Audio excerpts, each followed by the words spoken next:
Bueno amigos, y seguimos justo aquí en la Catedral de Morelia, justo en el centro histórico, y como pueden ver allá atrásito está el camioncito que nos va a llevar a hacer el recorrido. Ya compré los boletitos, parece ser que el que era de 2 pisos y estaba descubierto de arriba, pues bueno, ya no iba a salir a hoy, hasta mañana, y pues bueno, ya no me va a dar tiempo, así de que tuve que comprar boletitos para subirnos a ese camioncito y a ver qué tal nos va. Así de que ya casi está lleno, ya casi nos vamos, y pues voy a estar grabándoles ahí un poquitito. Me voy a subir porque ya está el señor allá arriba. Ahorita continuamos. Arriba del camión, y yo creo que se nos hizo tarde, debimos de haber venido más temprano, ¿verdad? Para alcanzar el que va abierto nos tocó el que va cerrado, pero ni modo. Compañero al volante, Carlos León. Cualquier duda, con toda confianza pueden preguntarnos. Nosotros trataremos de ampliar más esa duda que ustedes tienen, así es de que con confianza las dudas, Vamos a iniciar primero que nada platicándoles un poquito de la catedral, la cual se ubica justamente aquí de su lado derecho. Fíjense que esta catedral inicia su construcción en el año de 1660, concluye en el año de 1744, está dedicada a la transfiguración de Jesús. Y justamente al centro de la fachada van a poder observar un relieve que nos muestra esta escena bíblica de la transfiguración, recordándoles a todos que es cuando Jesús sube al monte Tabor acompañado de 3 apóstoles, Santiago, San Pedro, San Juan. Hay una luz gloriosa y luminosa lo envuelve para sostener una plática con los profetas Elías y Moisés. Todos estos personajes mencionados aparecen justamente en el relieve que se encuentra al centro de la fachada, arriba de la puerta central. Además, en ese relieve aparece una paloma que representa al Espíritu Santo, y también aparece Dios Padre. Hay un par de relieves más arriba de las puertas laterales, y eso representa la adoración de los pastores y la adoración de los Reyes Magos, así como 6 esculturas. Las dos de abajo representan a San Pedro y a San Pablo, las dos del medio a San Miguel Arcángel y a San Juan Bautista, las dos de arriba a Santa Bárbara y a Santa Rosa de Lima, además de 4 caritas, 4 medallones que representan a los 4 evangelistas. Hay 2 escudos pontificios, los van a reconocer porque es una mitra sobre 2 llaves cruzadas, y además el escudo nacional, justamente al centro de la fachada y en la parte superior. Por cierto, la fachada es tripartita, esto quiere decir que está dividida en 3 partes. Y está orientada hacia el norte, de su lado izquierdo se ubica el norte, de su lado derecho el sur. Al frente se encuentra el oriente y a su espalda se encuentra el poniente. Por cierto, los invitamos para que pasen y visiten la catedral. Se van a sorprender, porque dentro de la catedral se guardan varios tesoros incalculables. Uno de ellos es el órgano. Un órgano de origen alemán. Ese órgano cuenta con 4.600 voces. 4.600 voces o flautas. Es conocido como San Gregorio Magno. Otro de los tesoros importantes es el manifestador. El manifestador es una especie de copón, es donde se coloca el Santísimo, el cuerpo de Cristo, la hostia consagrada. Se encuentra en el altar principal, mide aproximadamente 3 metros de alto y pesa casi 500 kilos. Está hecho en oro y plata, esto quiere decir que casi media tonelada en oro y plata. Está resguardado por cristales antibalas y hay cámaras vigilándolo todo el día. Esto se los digo por si alguno pensaba llevarse un pequeño recuerdo, no lo hagan. Están siendo vigilados, Por cierto, la catedral cuenta con 2 puertas más de ingreso, y de su lado derecho van a poder observar una de estas puertas. Esta puerta que están observando y esta fachada están orientada hacia el oriente y está dedicada a la Virgen de Guadalupe. Podemos observar un relieve arriba de la puerta de ingreso que nos muestra a la Virgen de Guadalupe con sus 4 apariciones. Justamente del otro lado se encuentra la otra puerta de ingreso, y aquella está orientada hacia el poniente y dedicada al Señor San José. Cuenta con un relieve que nos muestra al Señor San José. Si se fijan, la catedral con estas 3 puertas de ingreso, esas 3 fachadas, pues forman a la Sagrada Familia, la Virgen, San José y Jesús al centro. Otro de los tesoros importantes dentro de la catedral es un Cristo conocido como el Señor de la Sacristía. Justamente entrando, teniendo el altar de frente, de su lado izquierdo se ubica el Señor de la Sacristía. Este Cristo fue hecho con una técnica que se llama pasta de caña de maíz. data del siglo XVI. Esta es una técnica prehispánica que únicamente se hacía aquí en Michoacán. Con esta técnica era como los antiguos tarascos o purépechas elaboraban sus ídolos. Consiste en utilizar la caña del maíz, en específico el centro de la caña. Con ese centro es que se iba moldeando las esculturas. Lo más impresionante de utilizar esta técnica es que se obtienen esculturas de un gran tamaño, de un gran volumen y muy ligeras, muy ligeras. Por cierto, la traza de la ciudad está hecha en cuadrícula, damero o tablero de ajedrez. Esto quiere decir que los predios están distribuidos en manzanas más o menos cuadrangulares. Las calles son rectas, como podemos observar, y están orientadas hacia los 4 puntos cardinales. Cuando una calle es interrumpida, así como esta que está siendo interrumpida al frente, por lo regular va a ser interrumpida por alguna construcción de carácter religioso, ya sea un templo, un convento o algún edificio que haya pertenecido al clero, aunque actualmente ya no pertenezca a él. A estas interrupciones de calle arquitectónicamente se les llama remate visual. Vamos a ver varios remates visuales aquí en el centro histórico de la ciudad. Eso los voy a ir mencionando para que así ustedes puedan apreciar esos remates visuales. El remate visual que tienen ustedes al frente es el templo de San Francisco.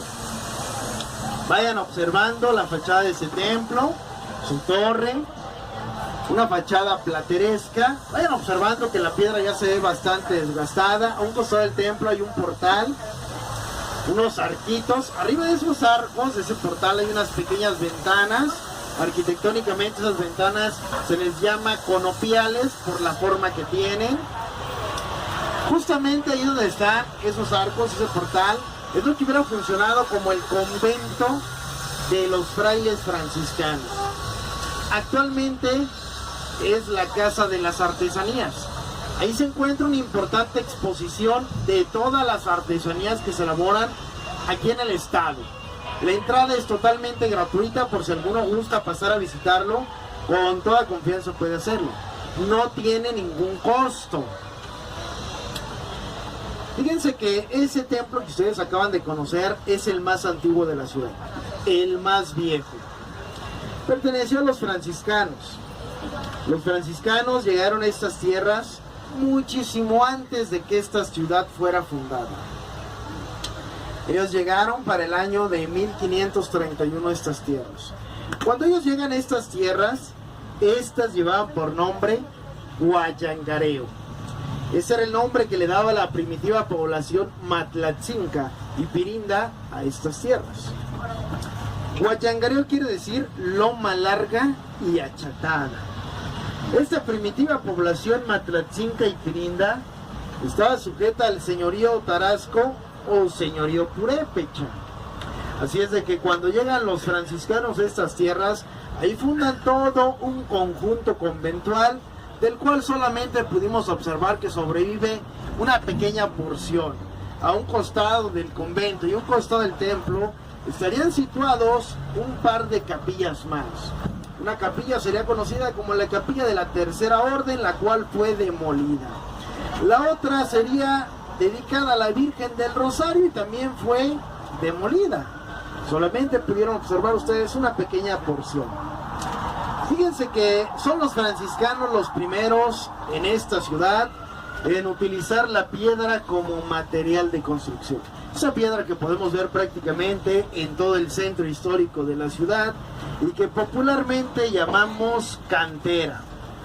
Cantera rosa por su color rosado. Sin embargo, el nombre de esta piedra en realidad es riolita. Es de origen volcánico. Así es de que ellos son los primeros en utilizar la piedra como material de construcción. Así se convierte su templo en el más antiguo de la ciudad, el más viejo. Después de ellos le seguirían los agustinos y después distintas construcciones civiles y religiosas. Al principio toda la ciudad estuvo hecha a base de adobe y madera.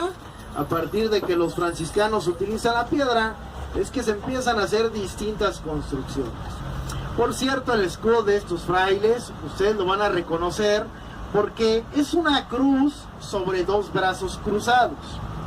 Uno de estos brazos simboliza el brazo de Jesucristo y el otro simboliza el brazo de San Francisco de Asís.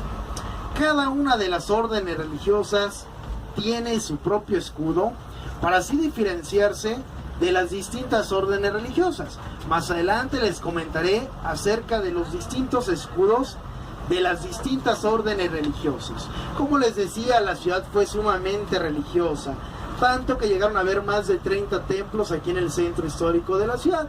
Muchos fueron demolidos y muchos otros cambiaron de uso. Siendo tan religiosa la ciudad, se decía que todos los caminos debían llevarte a Dios. Es por eso también de los remates visuales. Y justamente en esta calle tendremos otro remate visual. Lo vamos a tener al frente. Vayan observando el templo, la fachada. Observen también el reloj, las torres, pónganle mucha atención. Y vamos a ver conforme nos vayamos acercando que el templo está muchísimo más elevado que la plaza. Hay una cierta escalinata para poder acceder a la puerta principal de ese templo. Al centro de esa plaza hay una fuente. Esa fuente todavía está más hundida al centro de la plaza. Hay un cierto declive alrededor de esa fuente. Inclusive vamos a sentir ese declive en la calle cuando vayamos pasando por un costado. La plaza que está de su lado derecho lleva por nombre Plaza de la Reforma Agraria. Popularmente es conocida como San José. Antes, ahí donde está la plaza, era la parte más elevada de la ciudad, la más alta. Tuvieron que rebajar el terreno, tuvieron que darle esa inclinación a la plaza, porque esa fuente se conectaba con el antiguo acueducto de la ciudad, que más adelante vamos a conocer. Lo hacía por medio de una tubería subterránea hecha a base de barro. Tuvieron que darle esa inclinación para que el agua llegara por su propia gravedad hasta la fuente. Ese era el sistema que utilizaba el acueducto para mover el agua, un sistema de gravedad. Así era como llevaba el agua hasta las distintas fuentes, y ya de ahí se proveía del vital líquido a la población por medio de cantaritos, ya que antes no caía agua en cada una de las casas como actualmente sucede. Por cierto, allí existió una capilla de barrio, capilla de San José. Aquella capilla de barrio dataría del siglo XVII. Quien la manda a construir es el obispo Marco Ramírez de Prado. Aquella fue demolida y en su lugar se construyó esta que ustedes acaban de observar. La construcción de esta ya data del siglo XVIII. Su estilo arquitectónico fue influenciado por el estilo arquitectónico de la catedral. Si se fijaron en la fachada, es muy similar a la catedral en su fachada. Sin embargo, fíjense que el templo no se concluyó en el siglo XVIII. Tardaría muchísimos años más en concluirse. Tantos que por muchísimo tiempo fue conocido aquí por los morelianos como San José Torres Mochas, debido a que sus torres no estaban concluidas. Las torres ya se concluyeron en la década de los 40, ya del siglo XX. Es también en esta década de los 40 cuando se le coloca el reloj que está justamente al centro de la fachada. Si prestaron atención a sus torres, pudieron ver el cambio de color de la piedra de las torres al resto del edificio. Lo único que existía era el primer cuerpo de campanario del lado derecho, el resto de la torre no existía, y del otro lado la otra torre no estaba. Por lo pronto ya nos venimos aproximando a lo que en algún momento perteneció a los frailes del Carmen.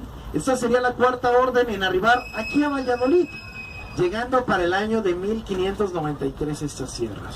Fundaron su templo y su convento gracias a benefactores y a cofradías. Lo que hubiera funcionado como su convento lo tienen al frente, como remate visual, todo este edificio. Por cierto, la escultura del lado izquierdo pertenece al fundador de la ciudad, el virrey Antonio de Mendoza.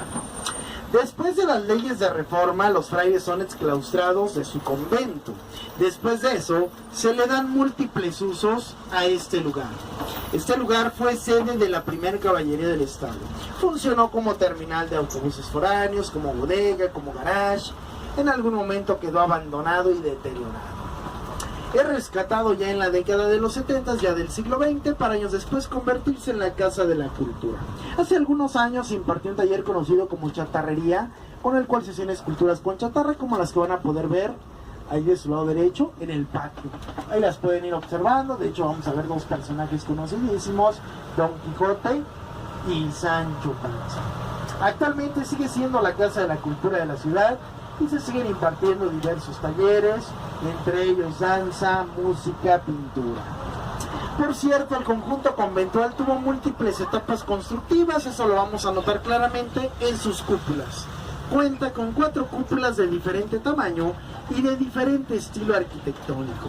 3 de estas cúpulas están alineadas y de su lado derecho van a poder observar esas 3 cúpulas alineadas.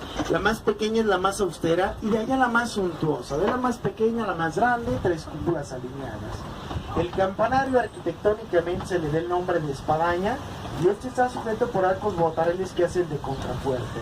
La plaza lleva por nombre Plaza de la República. Las esculturas representan a Santos Degollado y Epitacio Huerta. Prepárense todos, vamos a voltear del lado izquierdo porque del lado izquierdo. Y al final de la calle vamos a tener como remate visual, el remate visual más bonito de la ciudad, el remate visual de la catedral. Allá al fondo de la calle vamos a poder verla. Y veremos también como remate visual el templo de San José. Eso lo vamos a tener del lado derecho.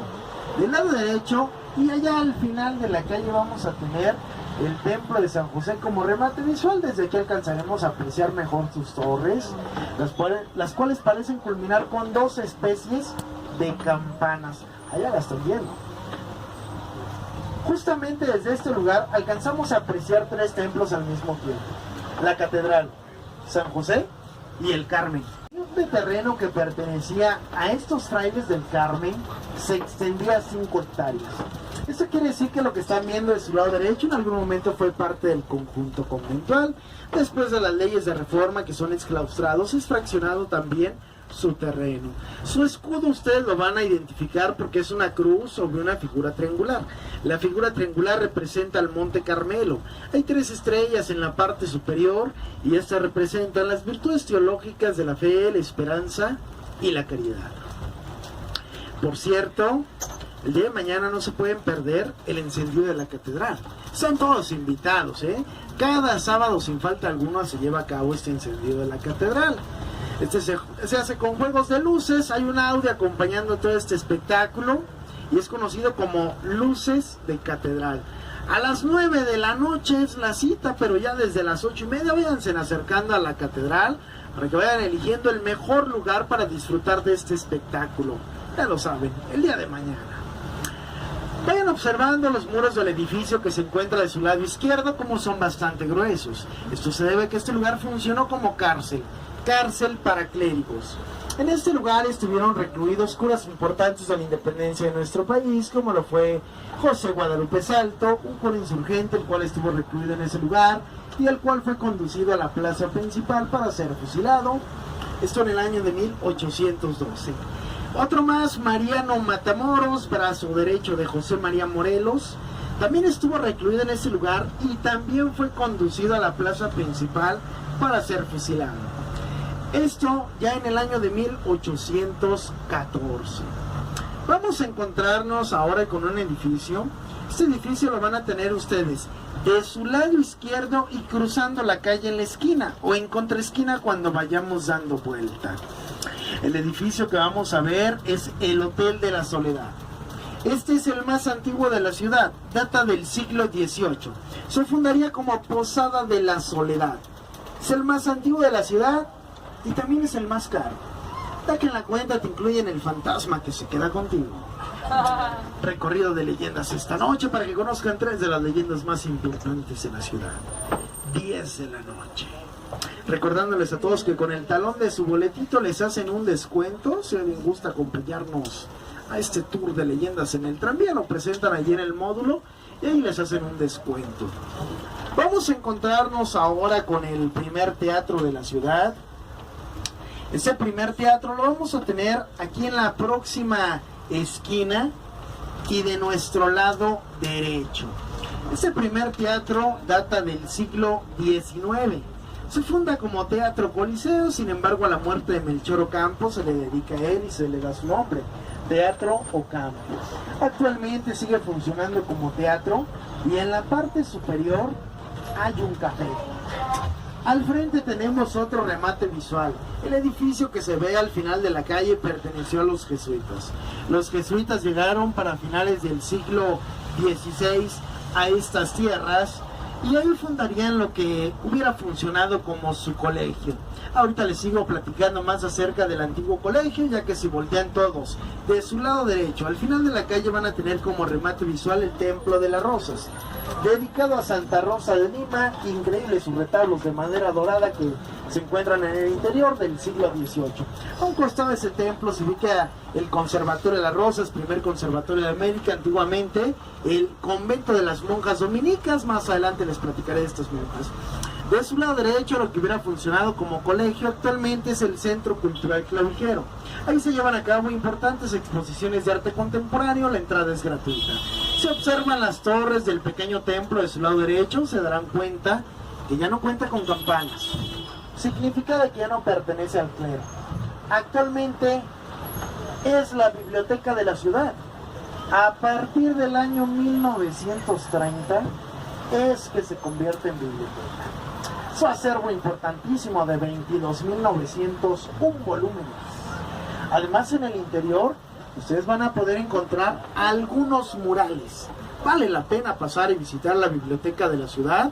La entrada es gratuita, por si alguno gusta pasar a visitarla, con toda confianza puede hacerlo. No tiene ningún costo. Justamente aquí de su lado izquierdo y en esta esquina, este es el colegio de San Nicolás. Ahorita que vayamos dando la vuelta o que demos la vuelta, vamos a poder encontrar la entrada principal del colegio. Ese colegio fue fundado allá en Pátzcuaro por Vasco de Quiroga. Esto en el año de 1540. Se trasladó a la ciudad para el año de 1580. Fíjense que aquí estudió Miguel Hidalgo. Pero no solamente estudió Miguel Hidalgo, también estudiaron otros personajes importantes de la independencia de nuestro país, como lo fue José María Morelos, José Sixtos Verduzco, José María Izazaga, por mencionar algunos. Cuando estalla la guerra de independencia de nuestro país, este colegio queda clausurado por los españoles. Años después, quien lo reabre es Melchor Ocampo. Melchor Ocampo, al morir y no tener descendencia alguna, le dejó todo al colegio. Libros, telescopio, objetos personales, e inclusive le dejó su corazón. Su corazón en formol se exhibe en una sala dedicada a este ilustre personaje en la planta alta. Actualmente es la Prepa 1 de la Universidad Michoacana de San Nicolás de Hidalgo. La entrada es gratuita, por si alguno gusta pasar a visitarlo, con toda confianza puede hacerlo. Además cuenta con un mural hecho por una norteamericana de nombre Marion Greenwood.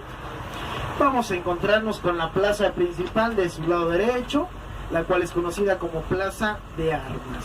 El kiosco, antiguamente la plaza también era conocida como Plaza de los Mártires, debido a que aquí fueron ejecutados distintos personajes. Si voltean del lado derecho, al final de la calle tendrán como remate visual el Templo de San Agustín, cúpula color verde. Del lado izquierdo de ese templo se ubica donde hubiera nacido José María Morelos, héroe de la independencia de nuestro país. La casa natal no tiene ningún costo su entrada, por si alguno gusta pasar a visitarla, con toda confianza puede hacerlo. Por cierto, las torres de la catedral alcanzan una altura de 66.8 metros, ya contando sus cruces, y cuentan con 32 nichos con sus 38 nichos con sus 38 saltos. 4 por cada una de las 4 caras que tiene cada una de las dos torres. Culminan con una cruz de piedra y una cruz de hierro forjado.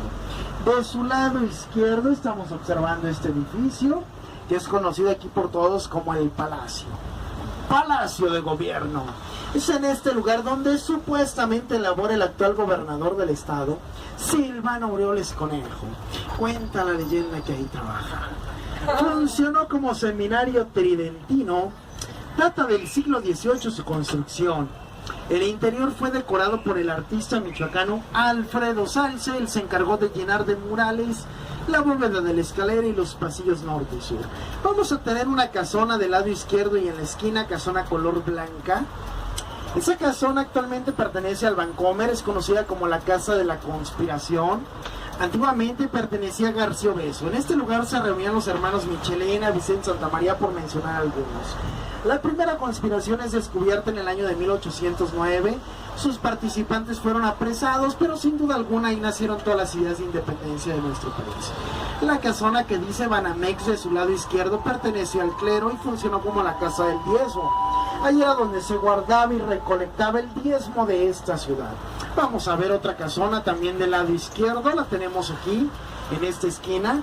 Esta perteneció a José María Anzorena, primer intendente del México insurgente nombrado por Hidalgo, intendente de las tropas. Ya con este cargo, este personaje sería quien firmaría el primer decreto de la abolición de la esclavitud. Actualmente es el Palacio Legislativo. Vamos a encontrarnos ahora con una casona. La casona la vamos a tener también de nuestro lado izquierdo, y aquí en la esquina podemos ver su piedra descubierta, podemos ver la ornamentación de sus ventanas, podemos ver también su puerta. Fíjense que esta casona llegó a ser una de las casonas más lujosas de la ciudad.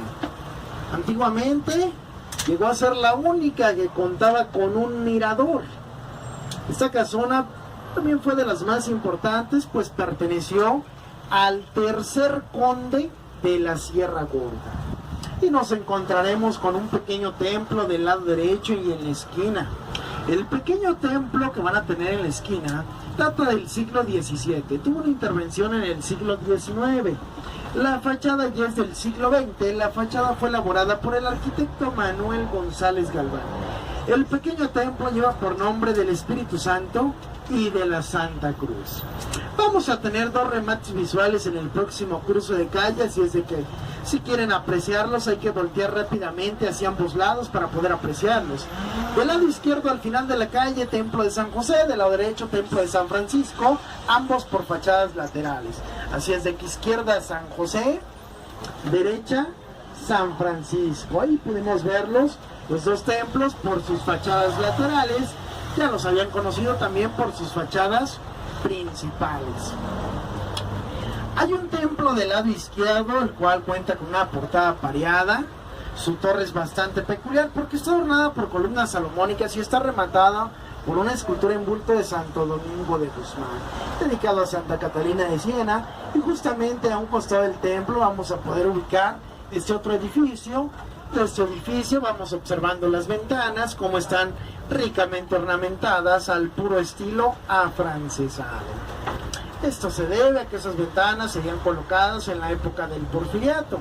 Anteriormente el lugar no contaba con ventanas, estaba totalmente cerrado, pues pertenecía a las monjas dominicas de claustro.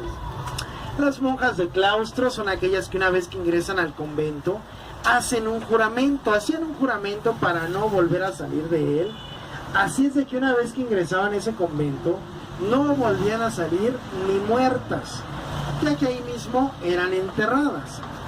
Actualmente ahí se encuentran telégrafos, se encuentra una librería, se encuentran oficinas de lina, y aproximadamente a partir de hace como un mes y medio se encuentran ahí las oficinas centrales del Seguro Social. El actual presidente de nuestro país, Andrés Manuel López Obrador, vino a inaugurar justamente las oficinas dentro de ese edificio. Ese sería el segundo convento de las monjas dominicas aquí en esta ciudad. El primero se ubicaría en lo que se conoce como el Conservatorio de las Rosas, muy cercano allí al ex colegio jesuita. Estas monjas llegaron a la ciudad para el año de 1595, aquel sería su primer convento. Este lo mandan construir hasta el año de 1702 y se trasladan de su primer convento a su segundo convento hasta el año de 1738. Este evento fue tan importante para la población de aquel entonces que quedó plasmado en un cuadro de gran formato de autor anónimo, el cual se ubica actualmente en el Museo Regional de esta ciudad. Por cierto, no se pueden ir de la ciudad sin antes probar un antojito muy típico. Este lleva por nombre gazpacho, es un cóctel de fruta. El tradicional lleva mango, jícama, piña, se le pone sal, limón, chile, jugo de naranja, se le puede picar cebolla, se le puede picar chile verde, se le echa un chorrito de vinagre y además se le agrega queso. Suena bastante extraño al agregarle el queso, pero de verdad que le da un sabor especial. Se lo recomendamos ampliamente, que no se vayan de la ciudad sin antes probar este antojito típico de aquí de la ciudad, y prácticamente lo pueden encontrar en casi todo el centro histórico de aquí de la ciudad. Ya nos venimos aproximando a una de las fuentes más importantes de la ciudad. Esta fuente lleva por nombre Fuente de las Tarascas. Sin embargo, las tarascas que ustedes van a ver no son las originales, o no son las primeras que fueron elaboradas, por así decirlo, sino las segundas. Las primeras fueron elaboradas en 1937, se retiran para el año de 1965. Las tarascas que ustedes están observando de su lado izquierdo al centro de la glorieta ya fueron elaboradas para el año de 1981. El encargado de elaborarlas, el maestro José Luis Padilla Retana, él trató de plasmar la autenticidad de la mujer indígena de la región con esas tres mujeres, las cuales llevan el dorso descubierto, están levantando sus brazos para sostener una batea.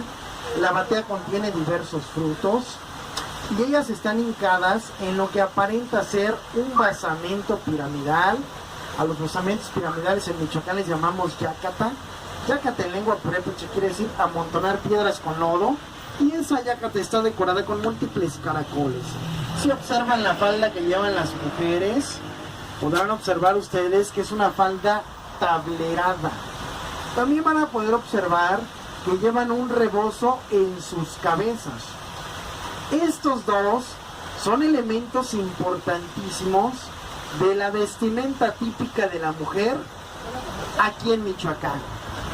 Vamos a encontrarnos ahora con una calzada.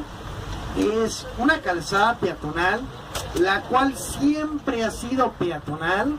La calzada lleva por nombre Calzada Fray Antonio de San Miguel y la tienen de su lado derecho. Vayan observándola, la calzada. Esa calzada fue mandada a construir para comunicar la ciudad con el santuario de Guadalupe, el cual se ubica allá, al final de la calzada. Estas eran las afueras de la ciudad y no existía una vía de acceso hasta el santuario. Es por eso que se mandó construir esta calzada, que en un primer momento tendría su piso de empedrado. Posteriormente se le hicieron mejoras, se le colocaron losas de cantera en el piso y largas bancas a los costados. Hay una primera casona del lado derecho. Esa primera casona pertenece actualmente al Centro Cultural UNAM, y esa casona es la protagonista de la leyenda más importante de la ciudad, la leyenda de La Mano en la Reja. Recorrido de leyendas de esta noche, por si alguien quiere conocer una leyenda que les habla justamente acerca de esa casona. 10 de la noche, este recorrido de leyendas, presentando su taloncito de este boleto, le hacen un pequeño descuento. Es para el año de 1763, cuando a partir de entonces familias adineradas empezarían a comprar predios a lo largo de la calzada y a los costados para construir casas, como todas estas casonas que venimos observando aquí a lo largo de la calzada. Actualmente muchas de estas ya son escuelas. Para el 12 de diciembre, que se lleva a cabo la fiesta en honor a la Virgen de Guadalupe, es cuando miles de personas atraviesan por esta calzada a manera de peregrinación, iniciando a la altura de las Tarascas, concluyendo dentro del templo, pero muchas otras a manera de manda cruzan la calzada de rodillas. El santuario de Guadalupe inicia su construcción en el año de 1708, concluye en el año de 1716. Perteneció a los dieguinos. Los dieguinos son una rama de los franciscanos y eran conocidos también como los franciscanos descalzos por no usar sandalias, o como los dieguinos por Fray Diego de Alcalá. El templo lo vamos a tener del lado izquierdo y vamos a ver que por fuera está bastante sobrio. La belleza de este templo radica en su interior. Por dentro está sumamente ornamentado, muy opulento, muy cargado. La ornamentación la van a tener en todo el interior, muros, bóveda y en todas partes. Esa ornamentación está hecha con barro. Cada pieza primero fue moldeada en barro, después fue cosida, después es colocada. Cuando se coloca se combina con la técnica de yesería, después es pintado, resalta el color rosa entre los demás colores. La parte superior está laminada en oro, la parte inferior es pintura dorada. Todo este trabajo artesanal fue hecho por el artista michoacano de Tlalpujagua, Joaquín Horta Menchaca, en el año de 1915. Además, en el interior, bueno, entre 1907 y 1915 aproximadamente, en el interior van a encontrar ustedes la imagen de la Virgen de Guadalupe, la cual data del siglo XVIII y fue elaborada por Francisco Vallejo. Hay algunos murales a los costados de la nave principal, fueron elaborados por Pedro Cruz en el año de 1975. Van a tener ustedes oportunidad de conocer el interior porque de verdad que vale la pena conocerlo. Pero antes de que bajen y lo conozcan, hay algunas recomendaciones que debemos hacerles. Número 1, fotografías sin flash, sin alguna ceremonia religiosa, con mucho respeto y en silencio, sean o no sean católicos. También se les pide cuidar la ornamentación, no tallarla, rasgarla y demás. Y de preferencia utilizar los pasillos laterales y no el pasillo central. Van a tener ustedes 10 minutitos para entrar al templo, conocerlo, regresar al tranvía y continuamos con el recorrido. Les abrimos las puertas, les ayudamos a bajar. Cruzamos sobre la línea peatonal, por favor.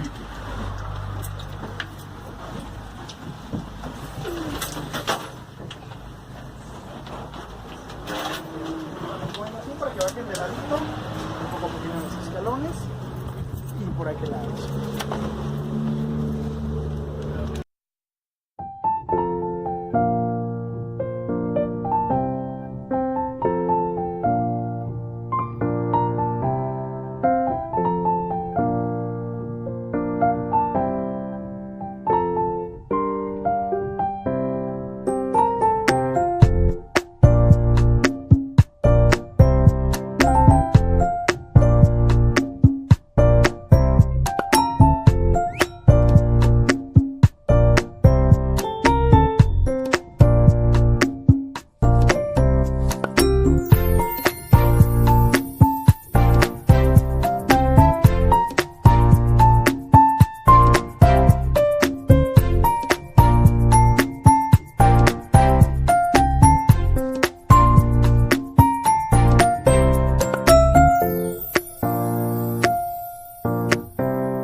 empezando este pequeño, bueno, grande recorrido por el camioncito este que nos trae explicando bastantes cosas. Creo que va a ser un video muy largo, espero no aburrirlos mucho con esto. La verdad es que la historia que nos cuentan, todo esto es muy, pues muy importante, es muy interesante de saber. Justo estoy detrás de la iglesia esta que nos dejaron bajar. Voy a mover un poquito perdón, esta es la iglesia. Justo ahorita acabamos de salir de ella, entré para grabarles un poquito todo lo que había adentro. Y pues bueno, lo que me sorprendió fue como un ataúd que hay de cristal y hay alguien adentro. Yo la verdad no sé qué es, si es también como una escultura o es alguien de verdad, no sé, se me hizo pues algo muy interesante eso. Y pues bueno, yo espero les siga gustando esto y hay que continuar con este recorrido. Ojalá puedan ver todo el recorrido completo. Vamos.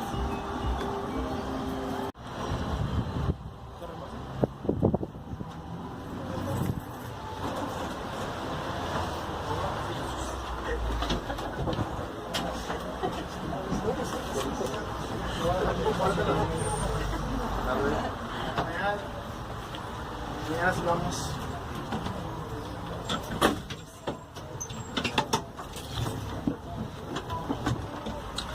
Bueno, esperamos que el interior del santuario les haya gustado. Vamos a observar justamente un edificio aquí de su lado izquierdo, aquí pegado al templo. Este edificio funcionó como el convento de los frailes dieguinos. Después de las leyes de reforma son exclaustrados. Después de eso se le dan múltiples usos a este lugar.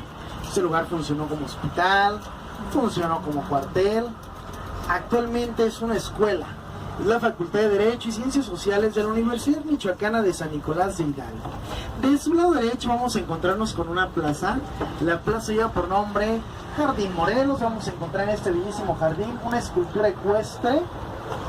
Esta escultura ecuestre es de José María Morelos montando un caballo. Vayan observando cómo tiene las patas el caballo. Si se fijan, el caballo únicamente tiene una pata delantera levantada, las otras tres las tiene bien colocadas sobre el pedestal.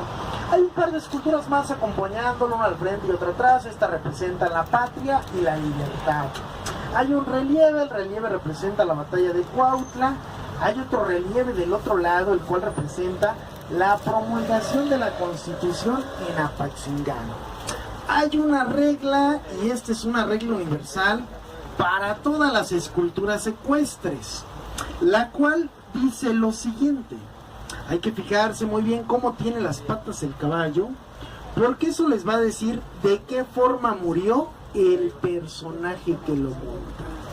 Si se fijaron, el caballo únicamente tiene una pata delantera levantada.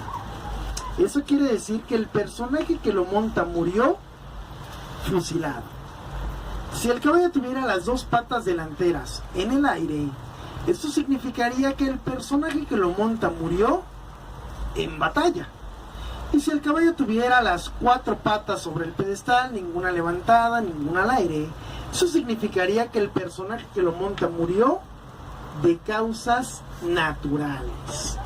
Por cierto, José María Morelos nace en esta ciudad un 30 de septiembre de 1765, cuando esta ciudad llevaba por nombre Valladolid. Vamos a encontrarnos ahorita con una casona, la cual data del siglo XIX. La casona la van a tener de su lado izquierdo. Ahí la podemos ir viendo en color blanco, la casona. Actualmente esta casona pertenece al DIF. Hay otra casona también del lado izquierdo, también la vamos a tener en color blanco, también data del siglo XIX. La casona que está del lado izquierdo actualmente es un museo, es el Museo Alfredo Salce, también conocido como el Macas. Ahí se llevan a cabo importantes exposiciones, la entrada es gratuita. Y venimos viendo del lado izquierdo también todos estos árboles, los cuales conforman el bosque de la ciudad, Bosque Cuauhtémoc, antiguamente conocido como Paseo de San Pedro. Venimos viendo también todos estos arcos del lado izquierdo, los cuales conforman el acueducto de la ciudad. Este acueducto está hecho a la manera romana en arquería, data del siglo XVIII. Se proveía de agua de unos manantiales, los cuales se encuentran al suroriente de la ciudad. El agua se deslizaba por la parte superior y llegaba hasta las distintas fuentes. De ahí la gente se proveía del vital líquido por medio de baldes o cantaritos. Deja de funcionar en el año de 1910 cuando entra otro sistema de distribución de agua a la ciudad. Su parte más elevada alcanza los 9 metros de altura y de este acueducto se conservan 253 arcos. Por cierto, fíjense que el día de mañana vamos a tener un par de tours, por si alguien gusta acompañarnos. Vamos a tener un tour a Pátzcuaro. En ese tour de Pátzcuaro vamos a visitar lo que es Quiroga. Quiroga es un centro artesanal y es considerado la capital de las carnitas. Las mejores carnitas se hacen en Quiroga y las hace Carmelo, así es de que vamos a visitar a Carmelo. Después de ahí pasaremos a visitar el pueblo mágico de Tzintzuntzan. Tzintzuntzan fue la capital del imperio purépecha o tarasco a la llegada de los españoles. Ahí vamos a visitar el atrio de los Olivos, para posteriormente pasar a visitar la isla más emblemática del lago. Esa es la isla de Janixio, la cual cuenta con una escultura de José María Morelos en la parte superior. Y finalmente pasaremos a visitar el pueblo mágico de Pátzcuaro y ahí probaremos sus famosas nieves de pasta. Salimos el día de mañana a las 10 de la mañana, regresamos aproximadamente entre 6 y 7 de la tarde. Si alguien gusta acompañarnos a este recorrido el día de mañana, nos pueden decir al final de este recorrido y les hacemos su reservación para que nos acompañen. Otro de los tours que tenemos programados para mañana es un tour a la mariposa monarca. Miles de mariposas vienen para pasar el invierno a nuestros bosques michoacanos. Vienen de Canadá, llegan en el mes de noviembre y se van en marzo. Es considerado patrimonio de la humanidad la reserva de la mariposa monarca, así es de que no se deben olvidar conocer este espectáculo de la naturaleza. Y pues el día de mañana tendremos un tour para, si alguien gusta acompañarnos. A este tour salimos a las 9 de la mañana, regresamos aproximadamente a las 7 de la tarde, por si alguno gusta acompañarnos. También al final de este recorrido nos pueden decir y nosotros les hacemos su reservación. Por cierto, otro de los patrimonios importantes que tiene el estado de Michoacán es la Noche de Muertos. Si no han venido a visitarnos para la Noche de Muertos, los invitamos para que vengan y nos visiten. Además, nosotros hacemos un tour que estoy seguro que les va a gustar. Tour de panteones. No dormimos en toda la noche por visitar los distintos panteones y esperar a todos los difuntos. Así es de que ya lo saben, venir y visitarnos para la próxima Noche de Muertos. Otro de los patrimonios es la gastronomía. En especial les queremos recomendar que prueben las corundas, un platillo muy típico de aquí de Michoacán. Y pues claro, las famosas carnitas. De su lado derecho, la plaza lleva por nombre Plaza Manuel Villalongín. Al centro se encuentra una escultura, la cual fue hecha en serie por una compañía norteamericana de nombre Fisk Iron World de Nueva York. Son varias esculturas idénticas a esas, solamente hay 3 en nuestro país, o había 3 en nuestro país, una aquí en la ciudad de Morelia, otra en Celaya y otra en Saltillo. La de Celaya recientemente me acaban de informar que desapareció misteriosamente hace aproximadamente como 2 meses. Por cierto, la ciudad fue fundada un miércoles 18 de mayo de 1541. La orden fue emitida por el virrey Antonio de Mendoza para que se fundara una villa para españoles en estas tierras que llevaban por nombre Guayangareo. Ese era el nombre que le daba la primitiva población matlatzinca y pirinda a estas tierras. Guayangareo quiere decir loma larga y achatada. Se pretendía que únicamente españoles vivieran en la ciudad, pero se necesitaba de la mano de obra para poder construirla. Es por eso que fueron traídos indígenas de diferentes partes para que ayudaran a la construcción de esta ciudad. Todos estos se asentaron en barrios en torno a la ciudad y todos ellos contribuyeron en la construcción de esta ciudad, que en un primer momento se fundaría con el nombre de Nueva Ciudad de Michoacán, pero al ya existir una ciudad con este nombre, se le cambia por el de Pueblo de Guayangareo, nombre con el cual no duraría mucho tiempo la ciudad cuando nuevamente es cambiado, en esta ocasión por el de Valladolid. Ese sería el nombre que conservaría por más tiempo esta ciudad, y lo conservaría hasta el año de 1828, cuando lo cambia por el de hoy, Morelia. Esto en honor a José María Morelos, que nace en esta ciudad un 30 de septiembre de 1765. La terminación IA quiere decir relativo a, así es de que Morelia, relativo a Morelos. Ya venimos llegando al final del recorrido. El recorrido finaliza justamente en el Museo del Dulce, el cual se ubica de su lado izquierdo. Esta sería la primer dulcería y repostería de la ciudad. Data aproximadamente de mediados del siglo XIX. Las personas que laboran dentro del lugar llevan vestimenta a la usanza de esa época. Ahí les enseñarán cómo se elabora el dulce regional de nuestra ciudad, que por cierto lleva por nombre ate. El ate se elabora con fruta y dependiendo de la fruta con la que sea elaborado, si se le dice, si es de guayaba, es guayabate, si es de membrillo, es membrillate, y así dependiendo de la fruta con la que sea elaborada. Hay una señorita que ahorita va a venir por ustedes y nos va a acompañar hasta el Museo del Dulce. Por nuestra parte ha sido todo. Les damos las gracias a todos y cada uno de ustedes por habernos acompañado a este tour. Aquí.